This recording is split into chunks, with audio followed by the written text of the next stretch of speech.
అందరికీ నమస్కారం. సింగళమాల నియోజకవర్గ స్వతంత్ర అభ్యర్థిగా ఈరోజు నిలబడినాను. నాది బండమీదపల్లి గ్రామం, సింగళమాల నియోజకవర్గం. నా పేరు మన్నెపాకల మాధవ. ఎందుకంటే ఇది రెండోసారి స్వతంత్ర అభ్యర్థిగా నేను నిలబడినాను.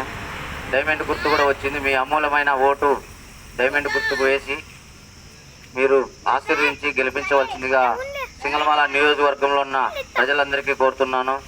పెద్దలు అందరూ కూడా మీ ఆశీర్వాదంతో నాకు కూడా ఒక అవకాశం ఇవ్వాలని నేను కోరుతున్నాను. ఎందుకంటే సింగళమాల నియోజకవర్గాన్ని అభివృద్ధి చేయాలనే ఆలోచనతోనే ఈరోజు మరి ప్రచారం కూడా ప్రారంభించాము. నిన్న కూడా బుక్రా సముద్రంలో రెండు రోజులు కూడా నుండి ప్రచారం ప్రారంభించడం జరిగింది. ఈరోజు కొత్తపల్లి గ్రామంలో ఇక్కడ ప్రచారం ప్రారంభిస్తూ ఉన్నాం. స్వతంత్ర అభ్యర్థిగా నిలబడినాను కాబట్టి మీ అమూల్యమైన ఓటు డైమండ్ గుర్తుకు వేసి మీరు ఆశీర్వించి గెలిపించవలసిందిగా మనస్ఫూర్తిగా కోరుతున్నాను.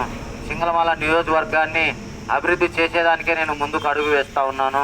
ఎందుకంటే ఏ పార్టీ అధికారం లేకపోచ్చినా కూడా సింగళమాల నియోజకవర్గం అట్టడుగున ఉంది, అభివృద్ధి చెందలేదు. కాబట్టి నా నియోజకవర్గం సొంత నియోజకవర్గం కాబట్టి అభివృద్ధి చేయాలనే ఆలోచనతోనే ఈరోజు ముందుకు అడుగు వేస్తూ ఉన్నాను.